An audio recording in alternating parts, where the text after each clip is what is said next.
Did you just call? Yeah. What's up? Uh, well, I talked to that detective, and he said I asked him when they was going to release her, and he said that it don't have nothing to do with them. That it would be the medical examiner's office in Nashville, and that they should reach out to either you or me. Have they Um, called me? yeah, I've already got it all taken care of today. Oh. Yeah, when you couldn't get me her social security number this morning, I went on the hunt for income tax returns and found her social security number and Yeah. took care of everything this morning. Okay. So they're going to go ahead and release her. Yeah. So when do you want to set up the memorial?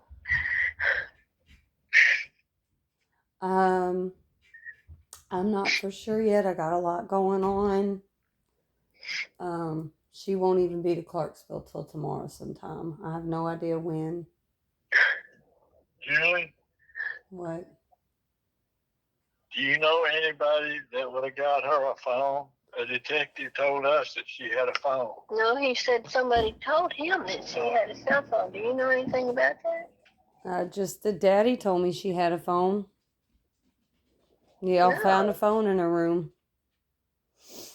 Oh, the one that we found in her room was just one of our old phones. Well, I don't Oh, know. so maybe nobody's giving her one? I don't know. I've asked everybody. Nobody's given her a phone. Huh. Well, I don't know. Maybe I even called her boyfriend and asked him if she had been calling him from any phone number except mine, and he said no. Who else would she have been calling if she had a phone? I don't have That, any that idea. old, huh? Who I all don't. did you ask? I don't have any idea. Who all did you ask if they gave her a phone? I asked Katie, and she said no. What about Amy Beth? I haven't asked Amy Beth yet. She is swamped. Or Amy? It had to be somebody if she's got one, but we haven't found anything except that one, which turned out to be one of our old phones.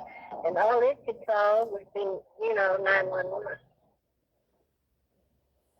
So I don't know, but it looks like if she had one, she would have called Andrew. But I'll tell you what set it all off. Andrew said he would break up with her if she was ever caught smoking or vaping again. And we caught her that same morning. And and I told him I thought we was going to have to put her back in the mental hospital because we'd caught her smoking again. I didn't know he'd told her that. So anyway, we started out to take her over to the hospital to get her in the mental hospital. And she begged all the way for us to turn around. And we didn't tell her we was taking her there. We just took her to Taco Bell and fed her. And then we headed out there. And she just kept begging to wait till tomorrow and let her tell her friends goodbye and pack her clothes and stuff. So she finally talked us into it, and we turned around.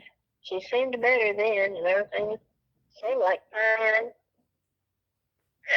So then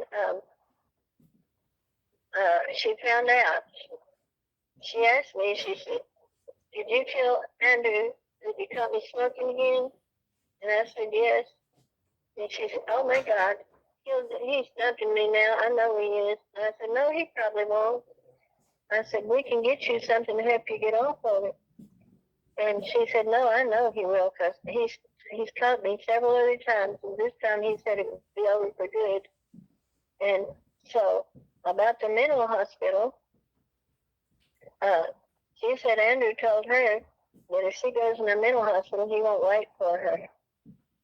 And she was real distraught about that. And then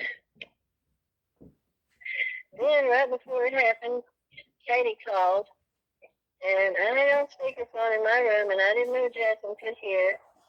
And Katie said she never wanted to see Jasmine again, and that she never wanted her coming to her house again because she still snipes and everything from her. And I think Jasmine heard her say that. And I think she just thought everybody was against her and she'd lost Andrew. It's just awful. And I kept, she started acting weird. And I went in there and she was laying on the floor. And I asked her, I said, "Are you okay?" And she said, "Yes." And I said, "Did you take some pills?" And she said, "No, I promise you I didn't." So then, a little while later, I saw her pacing back and forth, and I went in there, and she said, and I said, "Are you hearing voices again?" And she said, "No."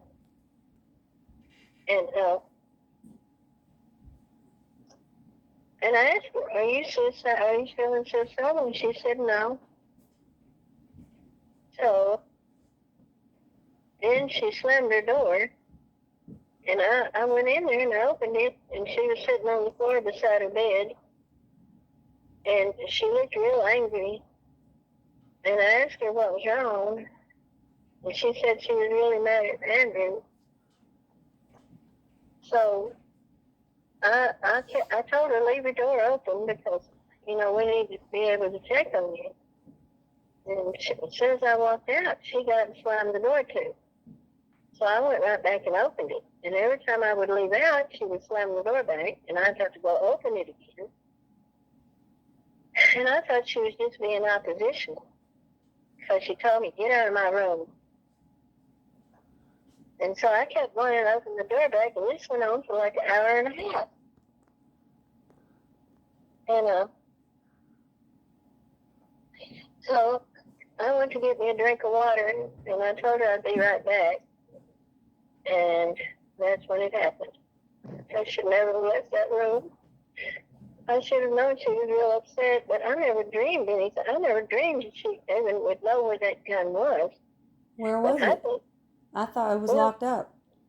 It was in the storage building. But you know what? When that caseworker came out and walked through our house and asked me questions, she asked me where it was at, and I told her, and I think Jasmine must have heard it. Why wasn't it locked up? What? Why wasn't it locked up? It was locked up in the storage building. That's what I'm telling you. And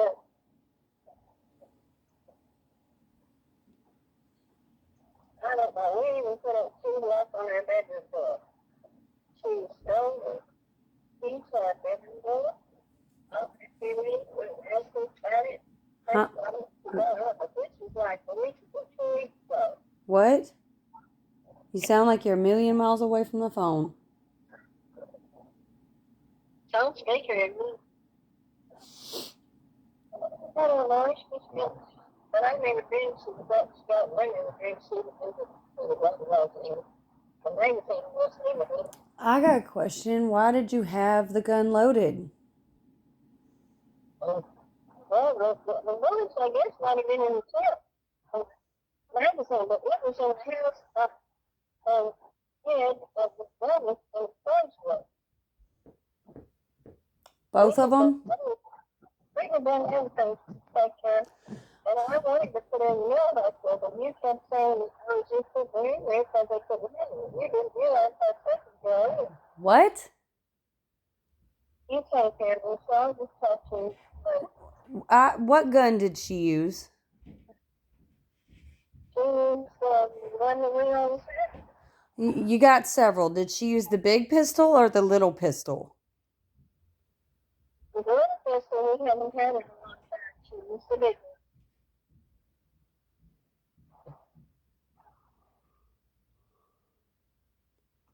And I'm just so sorry, so sad. We tried everywhere in the world to help her. But we found out we didn't even have any rights. We didn't have any rights to put her in the hospital. Because they passed the new law, and we couldn't even get a new flu shot.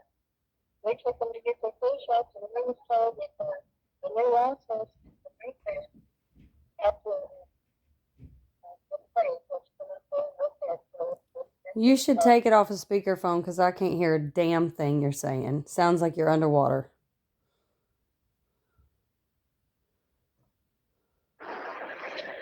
I said, we found out we didn't have any rights to even get them flu shots. We took them up there to get flu shots, and they said that new law said that the birth parents had the rights for medical treatment, and we couldn't even get a flu shot. So I don't know whether we could have even got her in the mental hospital without you signing. And you told me you didn't want her to be in there. Well, every other time you had an issue with her and you were just fed up with her, you sent her over to me, and she was fine with me. Why didn't you send her to me that time? Why didn't I send her to you that time? Yeah, why didn't you send her to me on December 27th? Well, I wanted to. I told her I was going to call you, and that's when she pulled the trigger. I didn't want to tell you this. Lila, stop trying to blame it on everybody. You also tried to blame it on Katie. I saw the text messages. You tried to blame everything on Katie. When are you going to take responsibility for your own actions?